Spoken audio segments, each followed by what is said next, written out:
The wicked are not so, but are like chaff which the wind drives away. Therefore, the wicked will not stand in judgment, nor sinners in the congregation of the righteous. For the Lord knows the way of the righteous, but the way of the wicked will perish.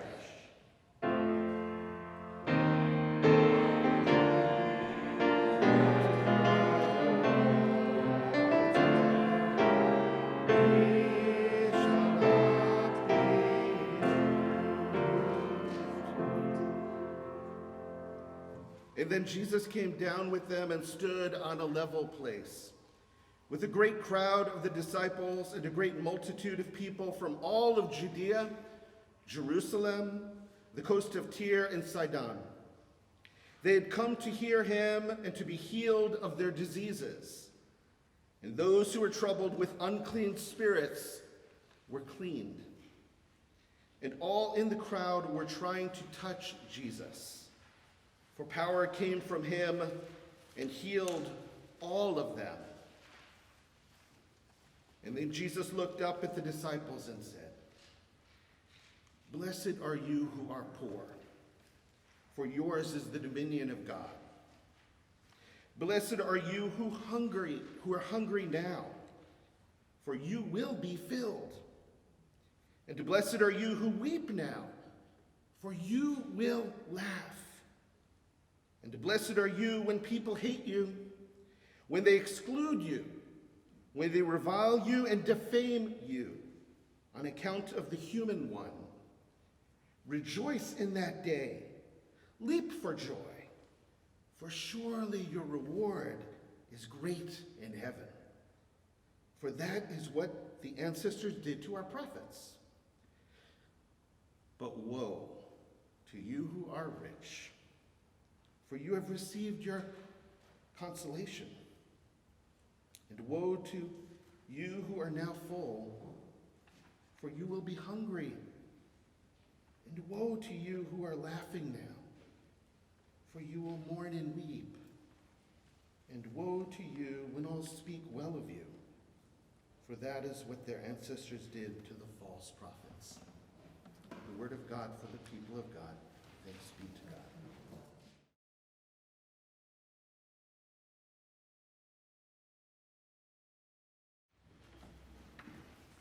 Please pray with me. Come restore us. Come inspire us. Breath of God. Pour out your Spirit on us. Open our ears and our hearts that we might hear you. And I pray that my words would be faithful. In Jesus' name I pray. Amen. I don't know, maybe you've heard this joke. There's a preacher who goes into a bar. He sees all the people hanging out and drinking and looks around, shakes his head and says, "Anybody who wants to go to heaven, stand up." All the people look up from their drinks and they jump to their feet, except for one man in the corner kind of slumped against the wall. And the preacher says, "Son, don't you want to go to heaven when you die?" He looks up and he says, "Sure, when I die. I thought you were taking a load up right now."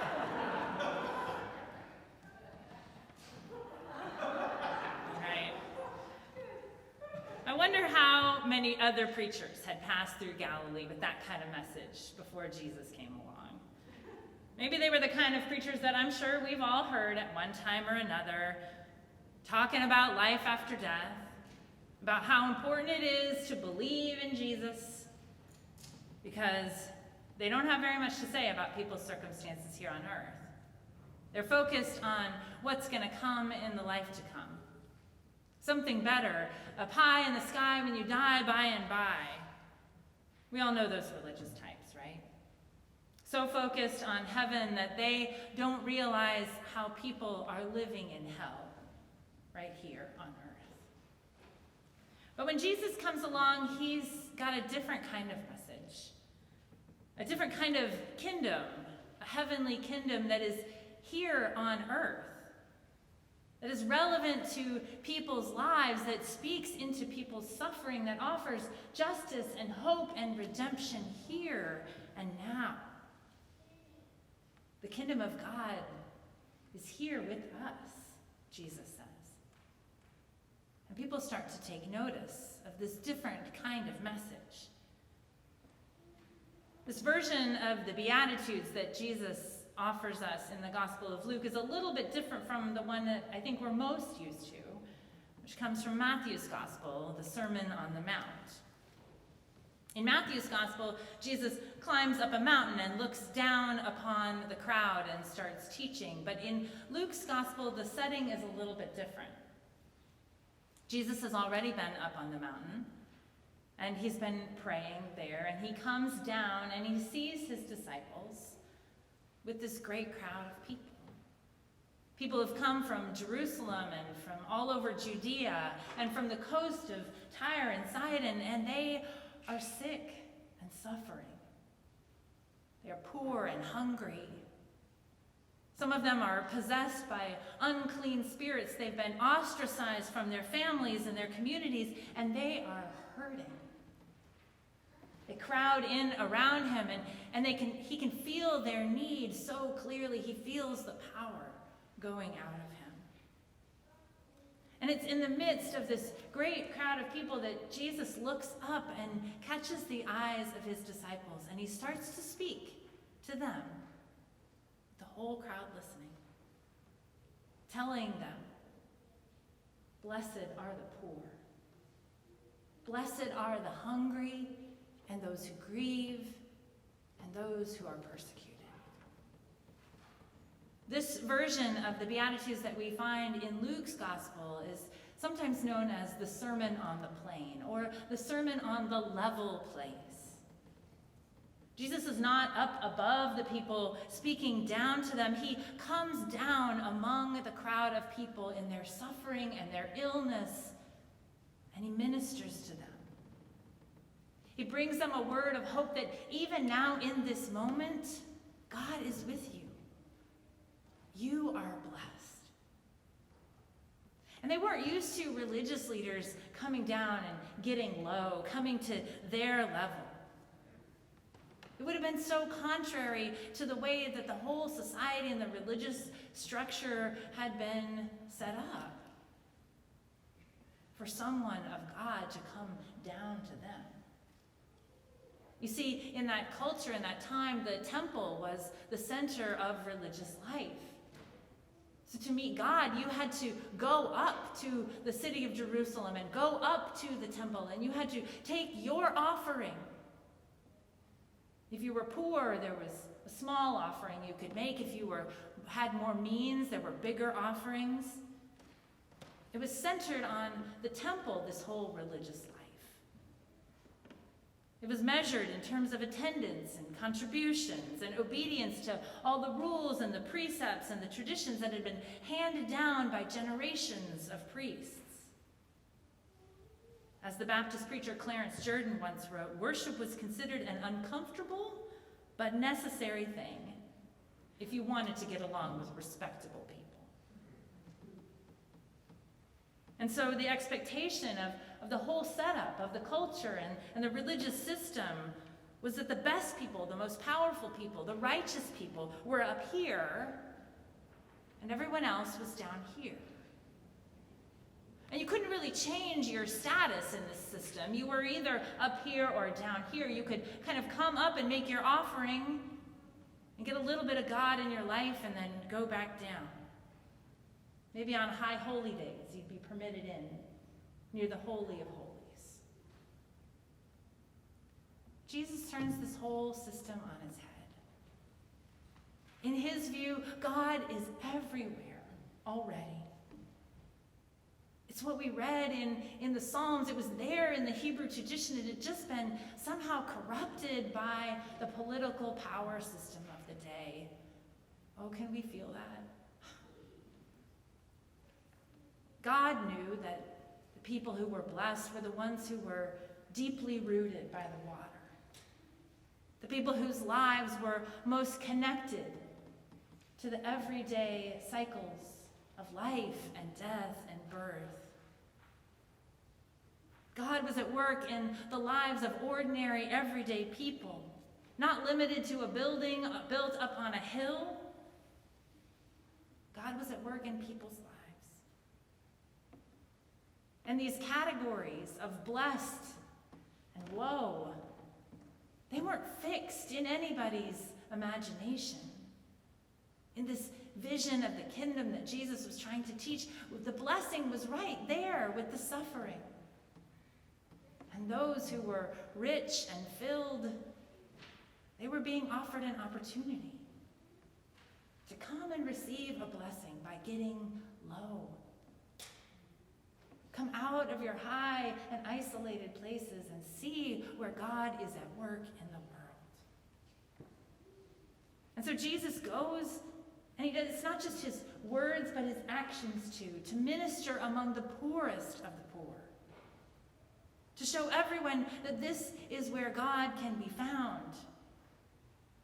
The kingdom is not just in high and lofty places, but no person is beyond the reach of God. And that is the seeds of the kingdom are everywhere. I quoted Clarence Jordan a minute ago, and he's really one of my favorite contemporary theologians. If you don't know about Clarence Jordan, he was a Baptist, so hold on. And he was born in Georgia in 1912, the seventh of 10 children. And he lived in a prosperous white family in this rural community. But from an early age, Clarence was troubled by the social injustice he saw all around him, by the racial and economic injustice that was crippling people's lives.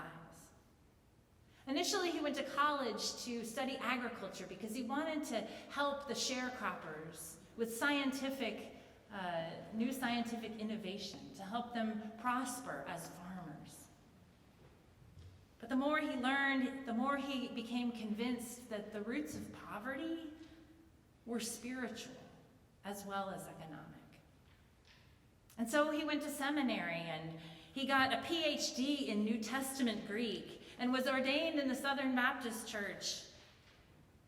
And in 1942, he and his wife Florence and their children, along with another couple, moved to a 440-acre tract in Americus, Georgia, with the vision of creating an ecumenical and interracial farm that would be based on the practices of the early Christian community.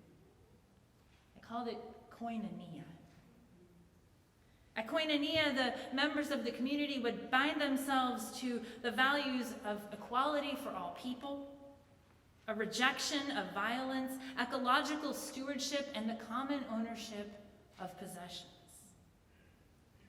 And for many years, koinonia existed peacefully there in Americus, Georgia, alongside their neighbors, until the civil rights movement started to happen. And the white people around them saw that koinonia and their vision of an interracial community was a threat. And so they became the target of an economic boycott. People wouldn't buy their farm products, which they depended on to support the community. And there was violence, bombing of their farm stand, and people driving by and shooting into their buildings.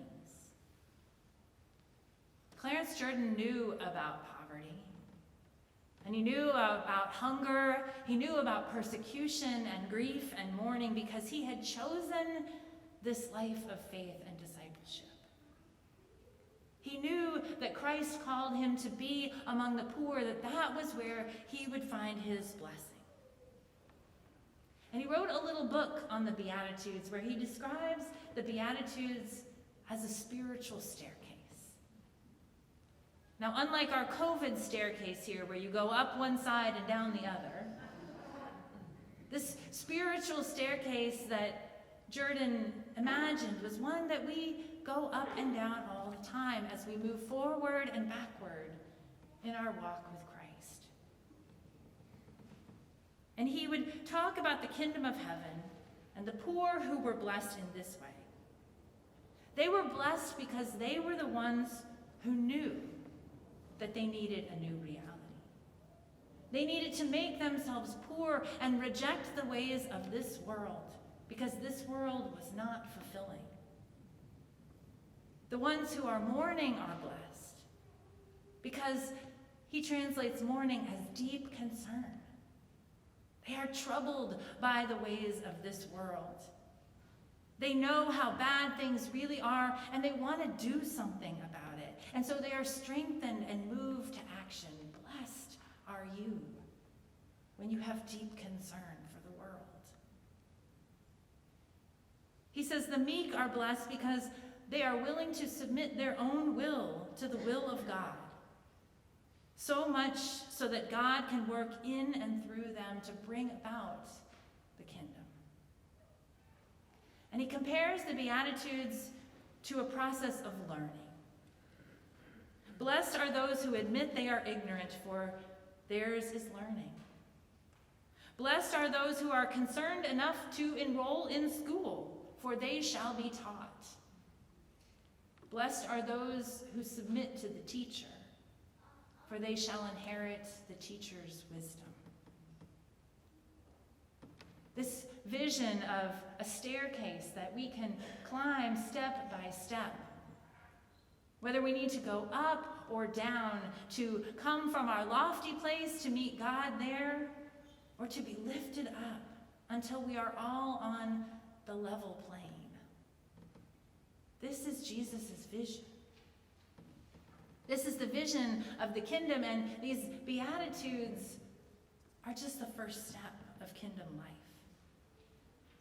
A step on a journey of discipleship that should keep us moving our whole life, sometimes climbing upwards, sometimes stepping backwards. But the goal of this is to keep learning, to keep walking, until we are all on the level place.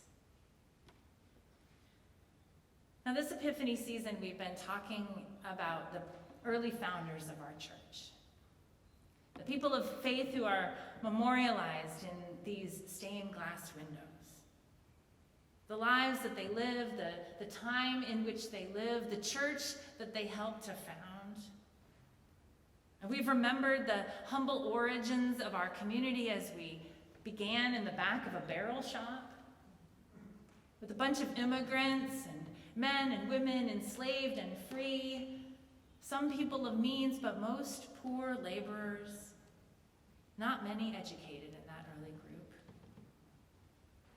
And yet, as the church became more established here in Georgetown and the city began to prosper, there were more opportunities for some to build their lives and build wealth. They opened businesses and purchased land and built homes. And some of them owned other human beings as property. And many of them prospered from the enslaved labor, which was so much a part of our American economy at the time. The people who are named in these windows here are here not because they were perfect, because they were saints in some traditional sense, but because their faithfulness, their generosity, their service, their willingness to be used helped to found this community. This church that started schools for the poor. This church, this building, this space that served as a hospital for the dying during a war. This church, too, where people believed that slavery was a moral evil, but weren't willing to stand quite so firmly on the side of abolition. Our church has existed through many, many years. Many difficult and complicated times in our history, and the people who have been part of this spiritual community, they've been all kinds of people. They have been rich and poor. They have been faithful, and they have been sinners. Their lives have been an inspiration, and their mistakes bear our shame. But I take great comfort in the fact that these people, they were ordinary people just like us. They were faithful, generous, messy, complicated, broken human beings whose service helped to further the life of this community in the time in which they lived. We've inherited their legacy, good and bad. Their lives, their whole lives, are part of what we carry forward. And we can learn from them, and we can be inspired by them, and we can do better than them. There's a window here, this one, that honors the Daw family, Reuben and Elizabeth. Reuben Daw was born in England, and he immigrated to America in 1817. He was 9 years old. His father was a stonecutter, and he worked on the construction of the U.S. Capitol building. And when he died, his mother supported their family by selling sandwiches to the stonecutters there who were working to build the U.S. Capitol. Reuben was apprenticed out to become a whitesmith, someone who polished metal. And he opened up a gun shop and a locksmith shop down on what is now M Street. And then he started to get into the real estate business. And he built 20 homes here in Georgetown, 6 of whom were inhabited by members of his family. And this is a quirky bit of information. After the Mexican-American War, he went to an auction and bought a whole scrap of a whole bunch of junk metal out of old guns and made a fence around his house from these gun barrels. A little bit of swords into plowshares, or something like that. And when slavery was outlawed in Washington, D.C. in 1862 by President Abraham Lincoln, were many members of this community whose enslaved property was now free. And so they were allowed to petition the U.S. government for compensation for this lost property. And Reuben Daw was one of several Dumbartonians who served as a character witness for these folks in their petition for compensation. So when we think about the legacy of someone like Reuben Daw, it's hard for us to say whether or not he was a good person, whether his life embodied all of the values that we hope to aspire to. Mostly, probably, he was a really complicated mix of good and bad choices, a man of his time who lived as faithfully as he knew how to, and his money and his status and his privilege, he in large part used to build up this church so that this ministry we can continue on today.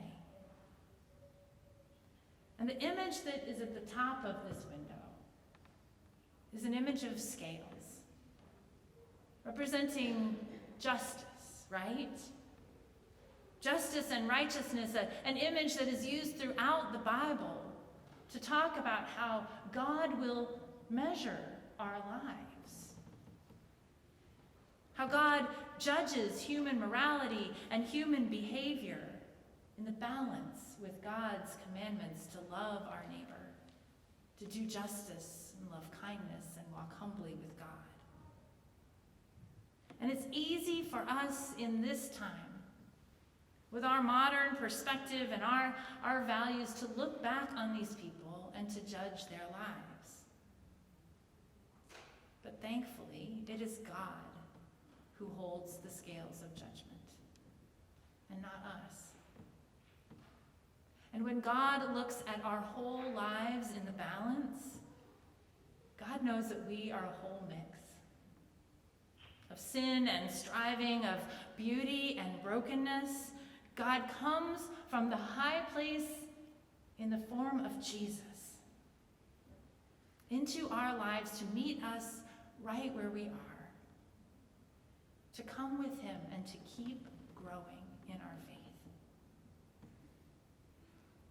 So when we think about this church 250 years from now, I wonder what kind of legacy we are hoping to leave for the ones who will come after us. wonder how our lives will be remembered, and the ways in which we contributed to this church and its ministry and to our community and to the world. Sure, there's always more that we can do. But as Shirley Timoshev recently wrote, our church is a group of saints. Not because we are perfect people by any means, but because we humbly try to discern a divine purpose in our lives and dedicate ourselves to what we believe to be the greater good. She writes, our accomplishments may or may not seem remarkable in quantity, but as individuals, many of us are inspirational. People in our church are working with minority farmers, Black and Latinx, to keep them from being crushed by agribusiness, serving as attorney ad litem for foster children, forming and sustaining gun violence coalitions, volunteering to be end-of-life doulas, serving as chaplains in hospitals, providing a music program to people with dementia, working as an oncology nurse, teaching conflict resolution, counseling wounded warriors, leading microfinance to provide bootstrap funding to impoverished women in Latin America, teaching ecology and preservation of natural resources to school children, mentoring inner city kids, working ecumenically with other religious organizations, providing services to the homeless, counseling undocumented immigrants, empowering teens in an orphanage in Nicaragua to develop skills and build their own futures, and many, many more things. This is the legacy. And this is the kingdom here and now. These are the ways in which God keeps calling us to make a level place out in the world, where people's lives can be lifted up and treated with dignity and equality, where there can be justice for those who are suffering, and where God can be known in all places. May this church always be a glimpse of that kingdom, a place where we can bring our whole selves, and where all are welcome, and where we may go out to all the places where God is already yet at work, and declare here and now is the kingdom